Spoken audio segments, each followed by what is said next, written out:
Hi,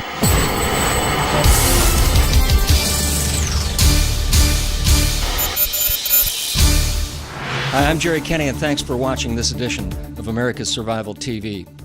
This week's release of the papal encyclical on climate change has put the Roman Catholic Church at the center of our discussion tonight. Our guest tonight on America's Survival TV is Michael Hichborn, president of the Lepanto Institute. His group defends the Catholic Church, but has also been critical of various church agencies that promote abortion, homosexuality, and Marxism. Mr. Hichborn wrote a report for the American Life League that uncovered dramatic evidence of links between the highest levels of the Roman Catholic Church and an international communist group known as the World Social Forum. This evidence and information may help explain why Pope Francis and his top advisors are now embracing the agenda of the United Nations and the climate change movement. And with that, to follow up on that story, we'll go to Cliff Kincaid in Washington, D.C. Thanks, Jerry. We do have a great show tonight. It's incredible what's happening right in front of our eyes. We're recording this the day before the papal encyclical on climate change is being released, but one draft has been issued, and we're going to try to comment on what we know about what may be in the final document. But more importantly, we're going to give you some important background here. Now, Jerry made the point, and this is an important one, that our guest, Michael Hichborn of the Lepanto Institute, is a Catholic himself, and he defends the Catholic Church. But I'll tell you, ladies and gentlemen, he's done some of the best investigative reporting I've seen into, yes, what I would call, as a Catholic myself, some scandals involving the church. Because I've been around for a long time here in the D.C. area, almost 40 years, and I've always known, always believed, especially under Pope John Paul II, of course, that the Roman Catholic Church was opposed to international communism. But what we've found, and this just didn't start under Pope Francis, but it seems to be accelerating under him, that these links between the church and these communist movements are getting deeper and deeper. We have seen some extraordinary developments under Pope Francis, the rehabilitation of some of these liberation theology priests. We've seen some comments attacking the system of free enterprise and capitalism, but there's much more to the story. And we're going to be talking about this whole background as we go forward. And of course, this program is going to be taped. It's going to be put up on our YouTube channel as well, so you can have some understanding of what's going on when the Pope issues his encyclical. And of course, the best thing to do is to read it, but also to understand who some of these power players are who are actually going to be at the Vatican. What has happened to the Roman Catholic Church? Let's put it this way. The big question, has the church been infiltrated? Well, we are going to talk about that right now with our guest. His name is Michael Hichborn. He is the president of the Lepanto Institute. He's been associated, still is, with the American Life League. And as I say, he's been doing some amazing investigative reporting into some of these scandals associated with the church. Michael, thanks for coming on the show tonight. Thanks so much, Cliff. It's always a pleasure. Well, it's going to be good to get into this. And we do want to talk about your amazing study, really in the form of a PowerPoint presentation into the church associations with this communist group called the World Social Forum. But since the encyclical is supposed to be released tomorrow, I do want to get started on that a little bit, because you yourself, you have posted a blog dealing with this based on what we know about it and what is in the text, at least what they're calling the draft. And sure, there might be some changes, but your blog is titled Good Stewardship or Global Governance. Yep. And by raising that question, Michael, what do you mean by that? Do you think the Pope, the Church, may be on the road to world government here? I can't say that the Church would be on the road to global government, because the Church herself, which is the bride of Christ, is pure and inviolate. She is absolutely beautiful and without blemish. What we're talking about are problems from people within the church. And I think that when we look at the encyclical, especially if you look at the genesis of it, it's entirely probable that what is happening is that the people around Pope Francis are using his encyclical, using just the very fact that he's touching on the topic of the environment. They're going to use that in order to push what are called the Sustainable Development Goals at the United Nations. Pope Francis met with Ban Ki-moon and Jeffrey Sachs, a delegation from the United Nations, back in May of 2014. At that time, the UNFPA put out a document that said that the Pope had committed the Catholic Church to supporting the Sustainable Development Goal effort.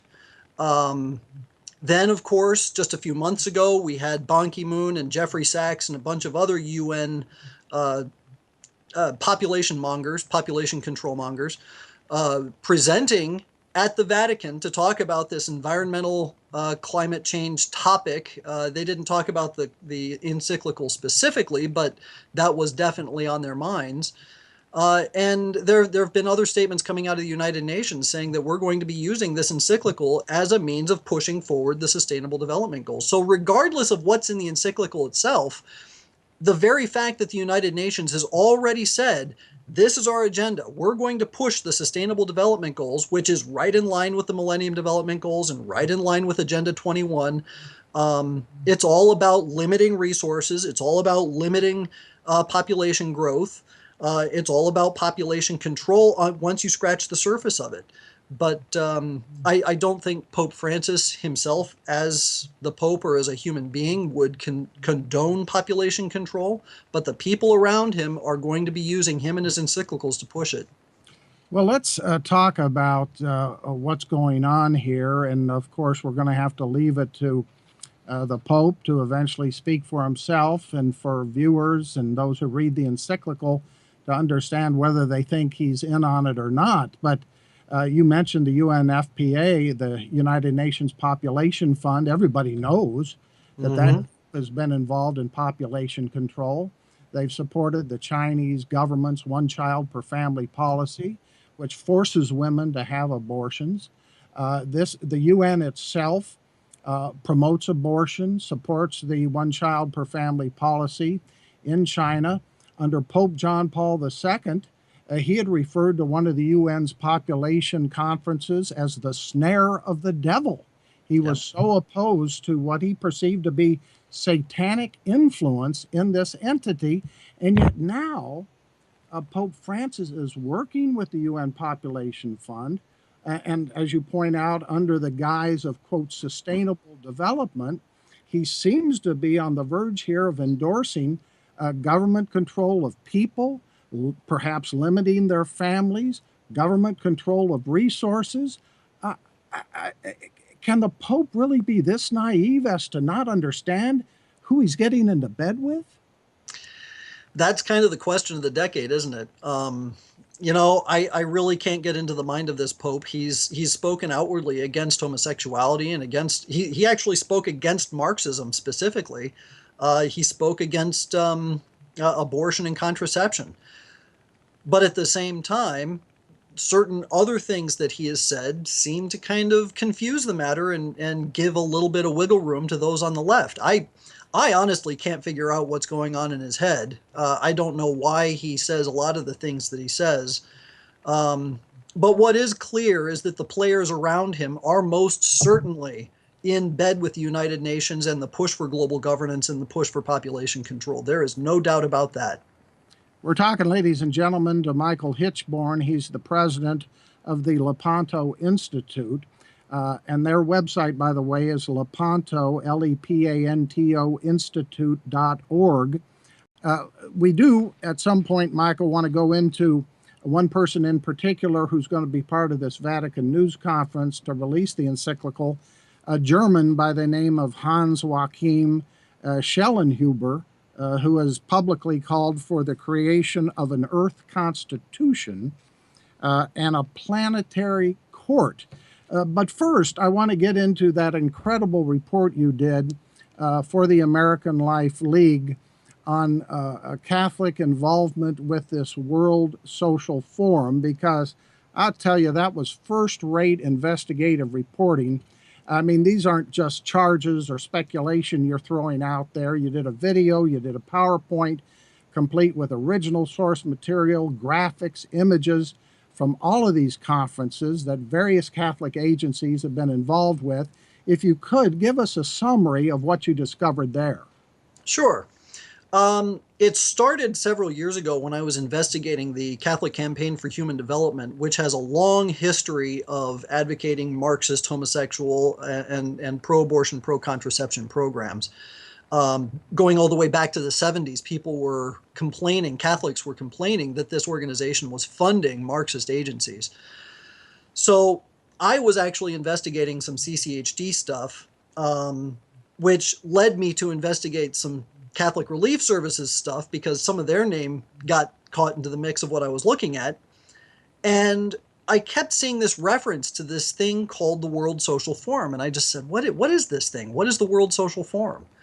So I did a lot of digging into the World Social Forum. I looked through their website, and I found that they had some sort of internal forum that you had to send in for a password and a login name. And so I figured, well, what the heck? I sent in a pseudonym and got into the back end of their program, and I got to see all their conversations and all their partners and member groups. And as I was looking through, I saw Catholic Relief Services was a member. I saw that Caritas Internationalis is a member, and a whole bunch of other Catholic agencies, social justice Catholic agencies, are members of this thing called the World Social Forum. And I was like, what is going on? What is this thing? The World Social Forum was set up by several government socialist parties down in South America. It was funded by and large by international Marxist agencies, including the Fourth Internationale.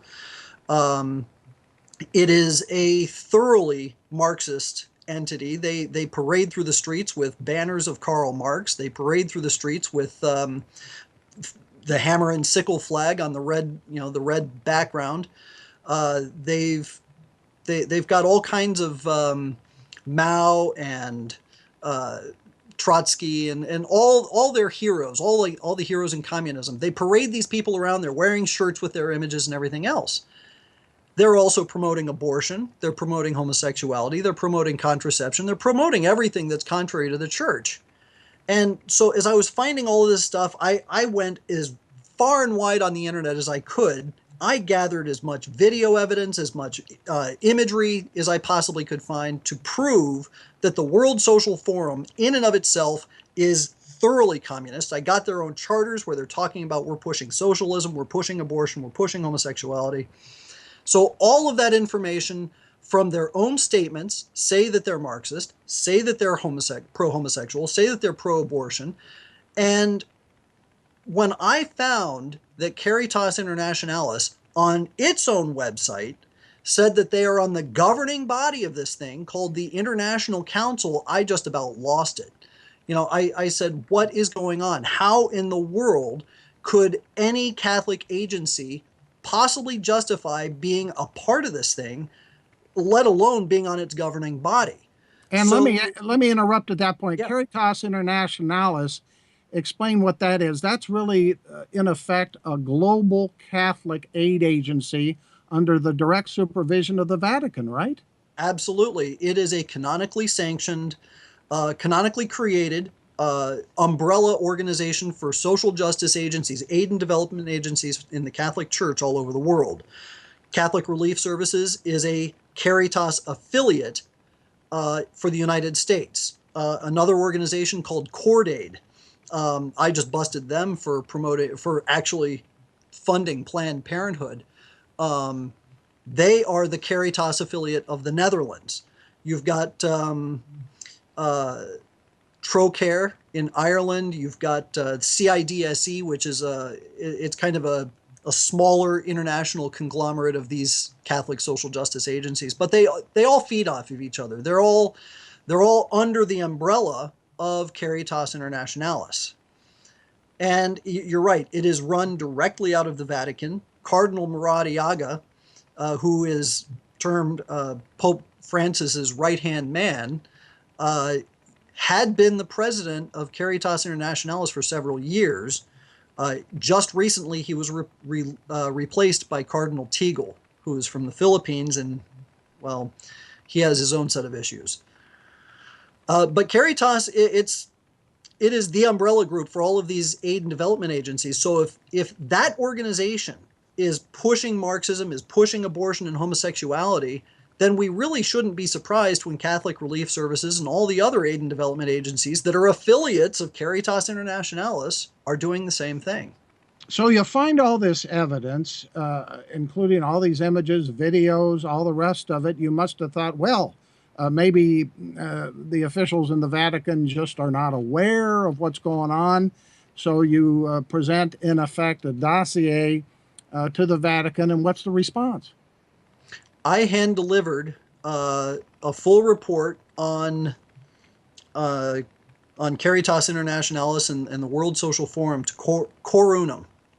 Now, I did not meet with Cardinal Sarah because he was explain what Cor Unum is. Cor Unum is the Vatican office that was set up specifically to kind of be a check on Caritas Internationalis and some of the other aid and development agencies around the world, because there was a problem with aid and development agencies pushing contraception in third world countries. So Cor Unum was set up to kind of keep it, it's like a watchdog. They're supposed to kind of keep an eye on what these aid and development agencies are doing. So I handed this document to a priest over at Cor Unum. I was told that Cardinal Robert Sarah was very interested in this information, and I never got any feedback as to what the result was from that particular meeting. However, it wasn't long after that Cardinal Robert Sarah was replaced. So the one person you give this information to who's interested in following up, perhaps starting a cleaning up process here, not only is he not permitted to go forward and clean up the mess and deal with the scandal, they force him out. It would appear that way. It certainly does appear that way. I can't say for sure what happened behind closed doors, but what I can say is that there's a huge problem at Caritas Internationalis, and it's even bigger than this. I've been doing a little bit more digging into the background of its current, what they call him a Secretary General, just like the United Nations. His name is Michel Roy. He's the head of Secours Catholique, which is the Caritas affiliate of France. And I will be putting out a dossier on Mr. Roy fairly shortly, but it kind of explains why things are as bad as they are. We're talking with Michael Hichborn, president of the Lepanto Institute. It's lepantoinstitute.org is his website. Before we get into some more about the encyclical on climate change, I do want to also recognize your work. I've covered this for various outlets over the years. You alluded to it earlier in trying to clean up the mess at the Catholic Campaign for Human Development, which has been pouring parishioners' money in part into these pro-homosexual, pro-abortion, and pro-Marxist causes. Now, I remember a couple years ago when this was more in the news, there seemed to be the appearances of a house cleaning of some sort. What is the status of that now? You know, that's there's a funny story actually attached to that. I had met several times with John Carr, who used to be the head of development at peace at the USCCB. He'd been there for 20 years. I met with him. I met with Ralph McLeod. And, you know, John Carr always came up with some excuse as to why they had to fund this group or why they had to fund that group or why what this one group was doing wasn't a violation of Catholic teaching somehow. But at one point, we had just started putting together an investigation into a whole string of CCHD grantees, and he wanted to meet with me and my associate. And so we agreed, and we went to meet with him, and boy, he was just all kinds of congenial and open and really looking forward to meeting with us and talking to us. And he says, He says, before we talk about any of the stuff with this report that you've put together, I just want to throw this out there. I'm not supposed to solicit, potential grantees or anything, but if you worked with us on investigating, say, Planned Parenthood instead of CCHD grantees, we would fund that. And yeah, They were trying to buy you off. oh boy, oh boy. And I said, you know what, John? Uh, It's not going to happen. We're going to publish this report. He got red in the face, and he got so angry, and he was like, "Well, if that's the case, then that deal's off the table." Wow. There never was a deal. Come on. That is extra. So, is the money continuing to flow through the Catholic Campaign for Human Oh, Development absolutely. to some of Yes. these groups? Oh, you bet. You bet. In fact, one of the groups that I busted a couple of years ago is called Interfaith Worker Justice. Now, they are a thoroughly communist organization. I mean, their founder and executive director was speaking annually at the Socialist Democrat meeting. What do they call it? The Rose Dinner every year. Oh, yeah. The Democratic Socialists of America. Yes. Yeah. That's the group that backed Obama from the start in Chicago. Oh, you bet. Yeah. So their executive director, president, founder, a lady by the name of Kim Bobo, was annually speaking at these Democratic Socialists of America dinners, and her senior executive, the guy who did all of her legwork, he used to run what were called the Marxist tables at the American Sociological Association meetings annually. They had several other top brass individuals that were all thoroughly communist. But this organization, it was absolutely steeped in communism. There were 8 affiliates of that group that were annually getting money from the CCHD. And I kept busting them, and CCHD never said anything. They would just kind of paper it over and say, well, we don't listen to Michael Hichborn or American Life League or any of those organizations anymore. And then at the beginning of this year, I found that Ralph McLeod, the executive director of the CCHD, is actually on the board of directors for Interfaith Worker Justice. So the guy who's supposed to be in charge of vetting who's going to get money is on the board of an organization that has affiliates that solicit the CCHD for funds. Now tell me, isn't that what's called a conflict of interest? Well, let's talk a little bit more about this before we go to my co-host, Jerry Kenny. Again, ladies and gentlemen, we're talking with Michael Hichborn, president of the Lepanto Institute. That's Lepanto Institute.org. Is that the best way to get access to your materials and support you, Michael? Absolutely. Absolutely, yes. Well, let's talk a little bit more about the CCHD and our president. Just the other day, President Obama gave a speech to the Catholic Health Association. And you probably know about this, but he thanked Sister Carol Kean, president of the Catholic Health Association. He said, we would not have gotten the Affordable Care Act done had it not been for her. This is very true. And then he went on. This is from the White House speech, the transcript of what Obama said. And he goes on, and we've known this, but it's important to quote Obama himself. My first job in Chicago, when I moved after college to work as a community organizer, my first job was funded by the Campaign for Human Development. He calls it an anti-poverty initiative of the Catholic Church. Of course, you describe it, you fill in the gaps there. Obama goes on, and my first office was at Holy Rosary Church on the south side of Chicago, across from Palmer Park. And the task was to work with parishes and neighbors and faith and community leaders.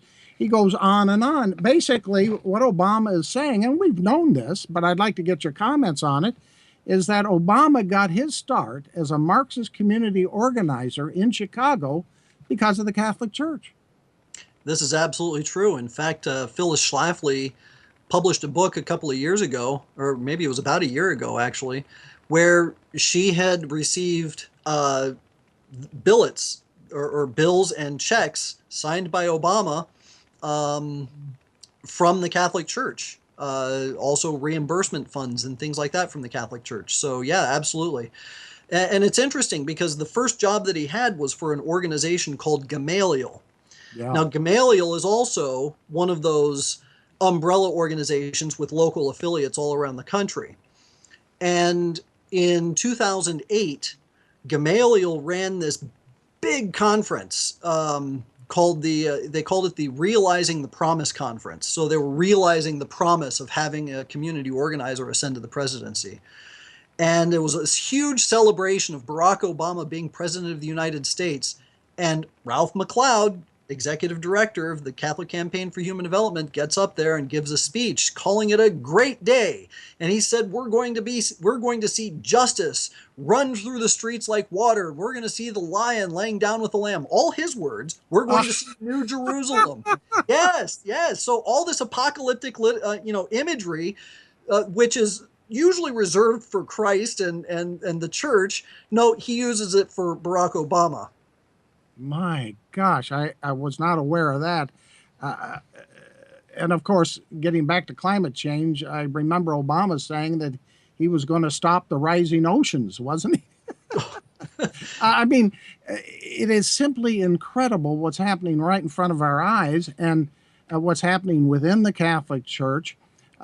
Now, you've just said that the money from the parishioners, which is being collected in the collection plates on Sundays, is still going to some of these controversial groups. Absolutely, yes. So I take it your admonition, Michael, is when they come around on that particular Sunday, I think it's in November, isn't it? October. October. No, wait, you're right. It is November. It is November. Asking in November for the parishioners to support social justice through the Catholic Campaign for Human Development, you would suggest that they just not contribute. That is absolutely correct. I would encourage nobody to give money to the Catholic Campaign for Human Development. Let me turn it over for a while to my co-host, Jerry Kenny. Jerry? Thank you very much for being on the program. I believe that this is probably one of the biggest stories of my lifetime. What do you do if you're a Catholic? This is a major problem here. What's a Catholic to do? It's a major problem, but only a temporary one. The church has been through all kinds of problems before, and I always love the imagery of Christ sleeping in the bow of Peter's boat, because what it shows is that even though there's a storm raging all around the bark of Peter, which is also an image of the church, the apostles were terrified. They thought they were going to drown because the storm was destroying the ship. And Jesus was right there. He was asleep at the bow, and finally they woke him up and said, "Lord, we're going to die." And he looked at them and said, "Why do you have so little faith?" And he looked at the storm, and the literal translation is, he said, "Shut up." And all of a sudden, the ocean was calm. And I think that that's exactly what we're going to face now. We have a situation where the church is being buffeted from all sides, and it is taking on water. It looks dire. But the church is not going to die. We have our Lord's word on that. And so if we remain within the bark of Peter, even though the storm is raging around us, we will be safe. We have to remain in the boat. And I would encourage everybody to remain in the boat. And if you're not in the boat, get in the boat. Now, should people speak out? Should they? You say there's one thing: you don't donate to these agencies or where this money will go to support this agenda. But should they speak out? Oh, absolutely! Hold their feet to the fire, because these people don't represent the church. The Catholic Church herself is pure and inviolate, but people will do whatever they can in order to besmirch her reputation. Just look at what happened to Marie Antoinette during the French Revolution. She never said, "Let them eat cake." That was a propaganda piece that was circulated in order to drum up agitation against her. And so in that kind of sense, this is what these other yahoos that claim to be Catholic, that claim to represent the church. I mean, Timothy Radcliffe, come on, that guy is not Catholic. He's barely even a priest. He should be defrocked. But he is claiming to represent the church, and he's hurting her reputation. So yeah, absolutely. We hold their feet to the fire. We make sure that we do our diligence. We do our research. We admonish in private, and when that doesn't work, we publish and we hammer. And you have certainly done that. Your work, Michael, is absolutely first rate. I looked at your background and biography. You hold a Bachelor of Arts degree from Christendom College in Political Science and Economics, a master's degree in education from American Intercontinental University. Where'd you learn to be a journalist? Just baptism by fire, really. So you found yourself sort of forced into covering these things because nobody else was doing it. That's kind of how it worked. I mean, I didn't seek it out. God just kind of said, this is what you need to be working on. He put the situation in my lap. And I said, well, what am I supposed to do with this? I mean, before I ever published anything, I went around the country and I met with bishops and I showed them exactly what I was finding. And every single time I sat down with a bishop, their jaw would just hit the floor. I even had one bishop say, Michael, this is terrible. What should we do? And I said, Your Excellency, this is why I'm visiting with you. I'm asking you, what should I do? But ultimately, what it came down to is publish what you find. And there are a number of bishops that I do consult with, and I have been told consistently, publish when you find this stuff. And I know in the past, when you were talking about the CCHD, that you did appear on EWTN. Do they provide a regular vehicle for you? Not after that first interview. Really? Yeah. Unfortunately, I think that the bishops did not like the criticism, and they didn't like the attention that I got against their campaign, and so I've not been invited back. Well, that's a shame. That was several years ago, wasn't it? Yes, it was. Ladies and gentlemen, we're talking to Michael Hichborn, president of the Lepanto Institute, lepantoinstitute.org. Let's return, if we could. There are so many stories, though, you're breaking. I want to return to the encyclical and, in particular, look at some of these characters that have been brought into the Vatican. But I noticed you created another mini controversy, I would say, maybe mini scandal, the other day when you broke a story about the contact for the upcoming Roman Catholic Church Vatican meeting on the family that's going to be held in Philadelphia. You revealed that the contact for the event, who seemed to have some role over deciding which groups could participate, which could exhibit, and which could not, turned out to be a lesbian gay activist. That's true. Her name is Teresa Matazzo. She is listed as the point of contact for applicants that wish to be either exhibitors or sponsors for the event in Philadelphia. And now I do have to say I did make one mistake. I really should have contacted the Archdiocese before I published, and I didn't do that. That was my failing. That was my fault. However, that being said, the response that I got in public with regard to the information itself, a lot of people are saying, oh, she has no decision-making capability. The organization that she represents isn't making any decisions. But my point, which I made in the first article and still remains, is that she is the initial point of contact. All of the applications that come in go through her desk. What guarantee does the Archdiocese or the World Meeting of Families organization have that she is going to be handing over all of the applications? And I'm not going to say that she is being dishonest, but I'm saying that if in the intelligence community, they would call her a security risk. And that's just exactly what it is. But this is where the Catholic Church has so much imprudence. They don't even look at the security risk that's going on within their own community. And they tried to come back at you. The church did by saying, "Oh, Michael, yeah. First of all, you didn't get our comment in advance, okay, that was a mistake. But then they said, oh, don't worry about that gay activist over there. We're going to still have ultimate approval over who gets into the conference or not. Wasn't that the party line?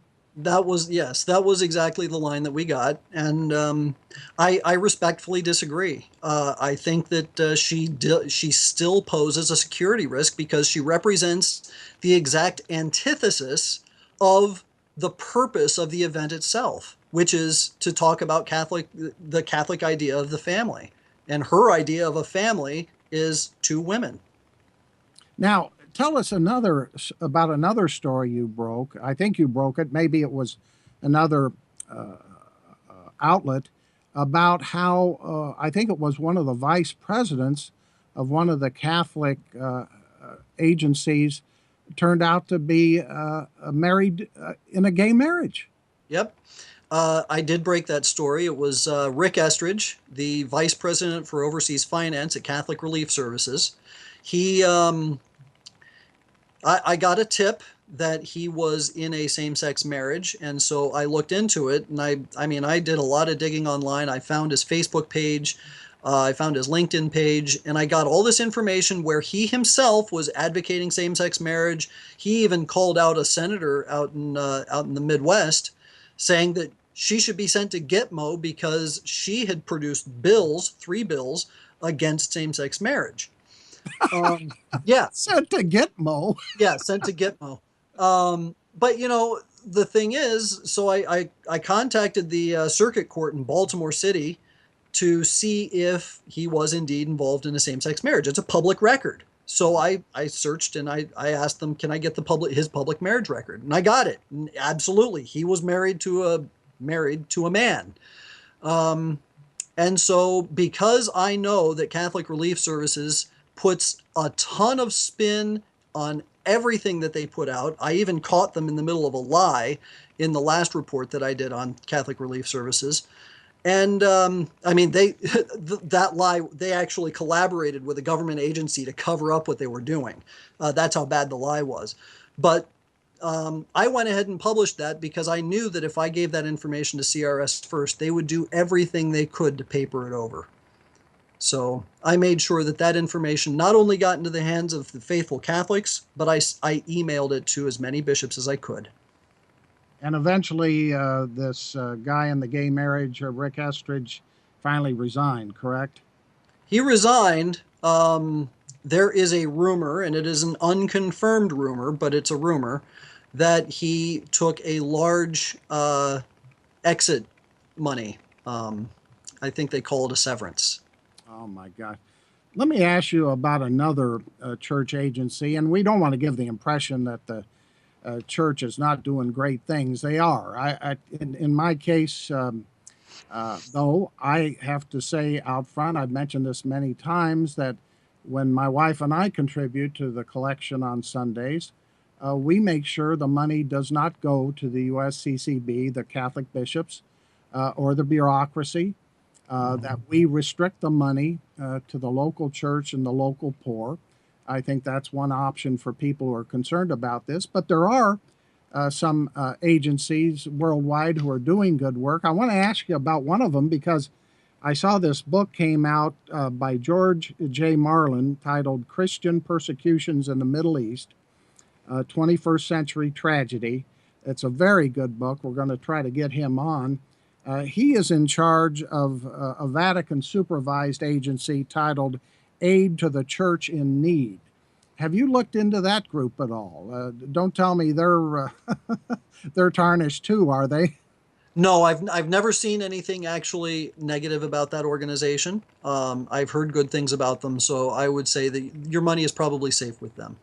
And, here's the troubling thing, Michael, that I find about this whole discussion is there are so many great things the church could be doing, and they are doing some good things. But in terms of making it into a global issue, I think the issue in this book is one of those. The persecution of Christians in the Middle East, especially, is accelerating.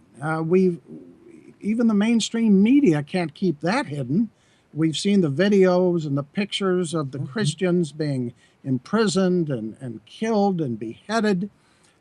If only, I know Pope Francis has said some things about this, and he's expressed some concern about this, but why doesn't he make this into the global issue that we should all focus on, that the Catholics, the parishioners, could contribute to help those in need, those who are being persecuted? And yet, what we see, as we've discussed today, is the Vatican working with really enemies of the church, those devoted to population control and international Marxism. This one character who's going to be part of the Vatican News Conference, Hans Joachim Schellenhuber, who runs an institute in Germany. He's being described as an atheist who believes in an earth constitution and a planetary court, who thinks that there shouldn't be any more than 1 billion people on the earth. You know, I see these things happening, and I just wonder how we got to this point. And look, I try to be reassured. You mentioned earlier, well, there's been troubles in the church before, and we've survived them, but it seems like this is really unprecedented in my mind, because we are looking, you call it global governance. I've written a couple books about the UN. I've been up there at the UN library. I've got the original documents. These people believe in a world government. Yep, they sure do. And this is not going to be a world government friendly to Christianity. No, it certainly won't. The intention never was to have a global government that was friendly to Christianity. The intention has always been to create a secular global government that shows that humanity can take care of itself. It doesn't need God. That's the bottom line, and that's exactly what we're facing. It's the materialist dialectic. It's the problem of materialism itself, and at its very core, that's what Marxism is. I think that you used the word infiltration right. I definitely think that the church has been infiltrated by individuals who are ideological Marxists. We already know that the church has been infiltrated by homosexuals. Just look at the pederasty scandal. Yes. You know, it's true that we've been infiltrated. And I think that even more, we can look at history and we can say, not only has the church been here before, but the kind of apostasy that we're facing, and I think that we're ready to use the A word. We're definitely in an apostasy. But the apostasy that we're facing was prefigured about 1,700 years ago or 1,600 years ago when Julian the Apostate actually took the throne after Constantine died. The Arian heresy was raging throughout the church. Many historians have estimated that maybe 2% of priests and cardinals were actually faithful to the core teachings of the Catholic Church, and that the rest of the church had been completely and thoroughly inundated with Arianism. And Julian the Apostate himself, who wasn't just an apostate from the church, he actually he converted back to paganism. He was practicing dark rituals in his room. I mean, all the history is right there. He persecuted the church in a way that was completely unique for that time. Because at the time, you know, you had the Diocletian persecution, you had the persecution of Vespasian, and the persecution of Nero, and all those other guys. And it was always a bloody persecution. I mean, they did terrible, terrible, torturous things to the Christians. But what Julian the Apostate did is he said, no, I'm not going to allow any, you know, you're not allowed to attack Christians, because if you do, it's against the law. You're not allowed to hang them on crucifixes. You're not allowed to burn them alive.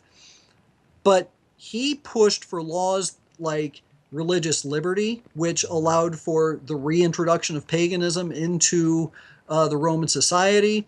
He pushed for a slow, suffocating persecution of Christianity itself by making it more and more difficult for Christians to practice their faith. And if you look at that as the model, I think that's exactly what we're seeing today. So Christians in the United States, we know abroad they're being outright murdered, Yep. persecuted, imprisoned. But here in the United States, it looks like we're going to be jailed. Oh, yeah, absolutely. Absolutely.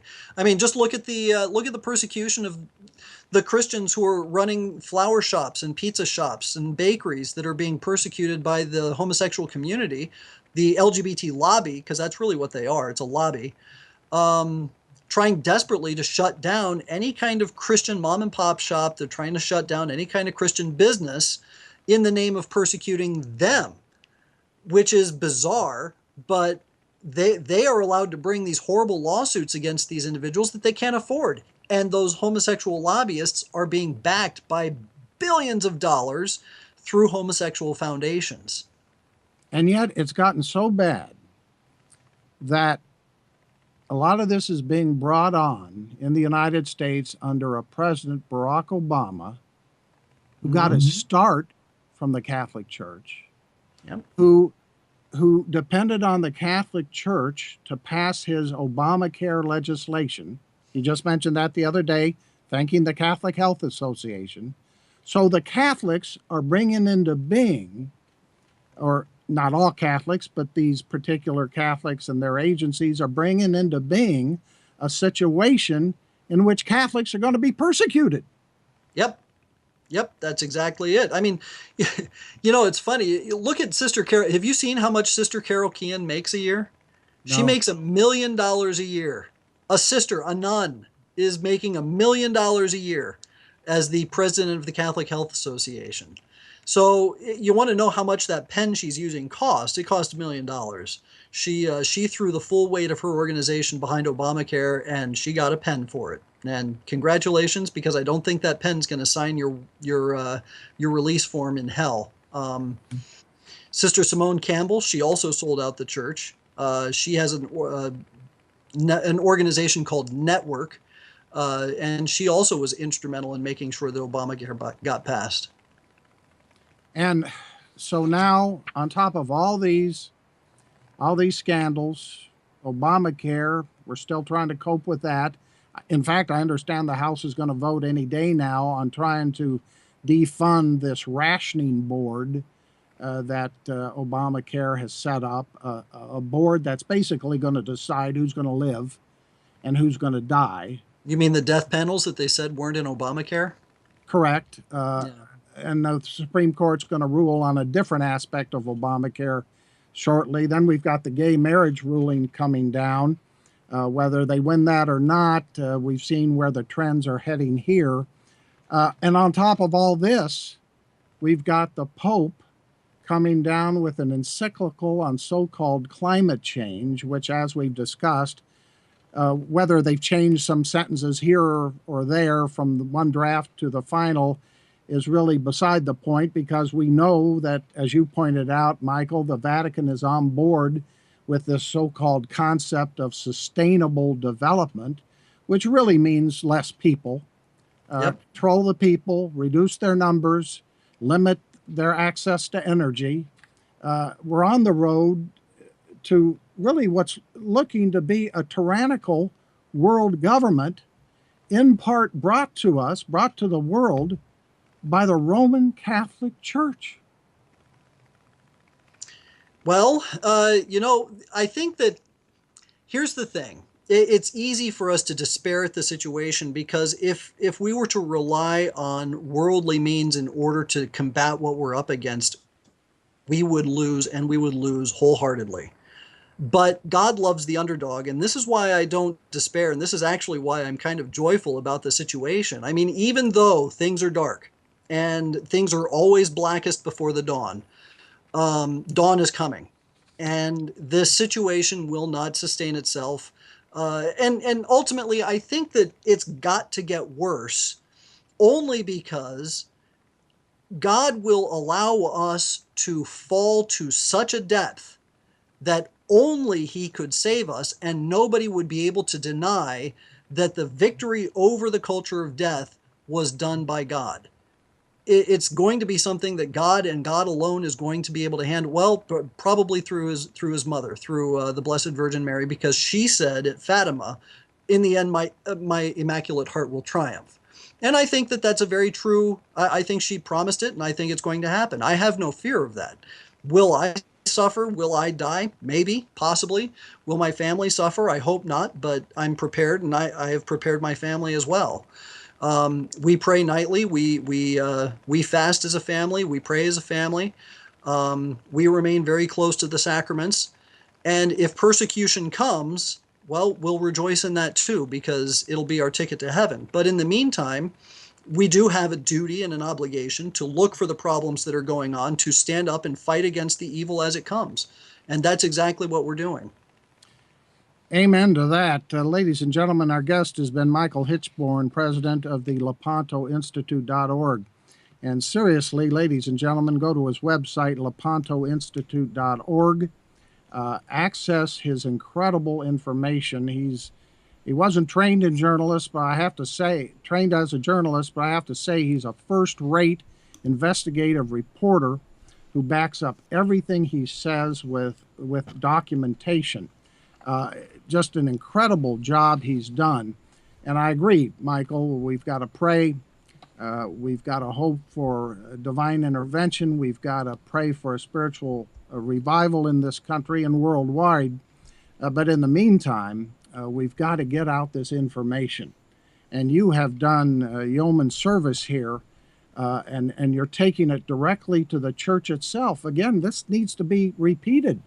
You're not, sometimes when I publish my articles critical of certain things going on in the church, I get accused of being an anti-Catholic bigot when I'm a Catholic myself, and so are you. But you're trying to do this out of service to the church, but also service to the truth. The church Absolutely. has to face up to what's happening. And it's up to the parishioners not to sit back and say, well, Jesus is going to come and save us. No, we don't know when he's going to come, but we know that we have to get our hands on this information and spread it to our fellow citizens, fellow parishioners, to the church authorities. And that's what you've done. And that incredible story you told about going to the Catholic official with the scandal about the CCHD, and basically he trying to buy you off by saying, well, why don't we pay you to do something on Planned Parenthood? Just forget what's happening over here. That shows the moral rot, the corruption that it's beyond words almost. Corruption's always been there. It's probably worse now than it's been in centuries, probably even in millennia. But it's funny. When I look at this stuff, a lot of people would be crushed by the information. When a friend of mine and I have an associate that I do some research with from time to time, and we look at this stuff and we just have to laugh. We're just like, are these people serious? Do they really think that you can buy your way to heaven, that the path to heaven is to create some sort of socialist paradise on earth? Do you really believe that? And then to see some of the outlandish things that come out of the LGBT community that's getting support from the Catholic Campaign for Human Development. I found a document. There was a woman who's an executive director for grantee of the CCHD in Cincinnati. She was a part of some sort of big gay, lesbian, transgender conference. And in there, they had all the biographies of all the people that were participating. And these people were saying, I want my personal pronoun to be they, or I want my personal pronoun to be he or she, regardless of what their gender was. One person even said in their biography that they are half cat and half bird. It's all this weird. Yeah, I know. I read this stuff, and on the one hand, it makes me physically ill because it's disgusting. But on the other hand, I can't help but laugh at it because it's just so outrageously unreal. And it's unfortunate. It's sad. These people definitely need prayers. And I will say, I pray for all of these people. I pray every day for my enemies. I pray for the enemies of the church, because if we don't pray for them, who will? They certainly don't think they need prayers. Well, that's right. That's another story. You've had so many incredible stories. You've broken these. Now, the Lepanto Institute, do you Can people sign up for a newsletter or updates at your website? Yeah, as soon as you go to the website, there's a little pop-up bar says, "Would you like to receive our updates?" Just put your email address in there. And whenever I do a blog post or a new bit of research or I have something that I would like to get out right away or an action item, I always send it out through the e-blast. And that's how you can get my updates. Be sure to do that, ladies and gentlemen. Michael, again, thanks so much for spending all this time with us. Hope to talk to you again soon. Thank you much, Cliff. It's been great. And that's our show for tonight. We'll be back again live next Wednesday night at 9 o'clock Eastern, right here on America's Survival TV. Thanks for watching.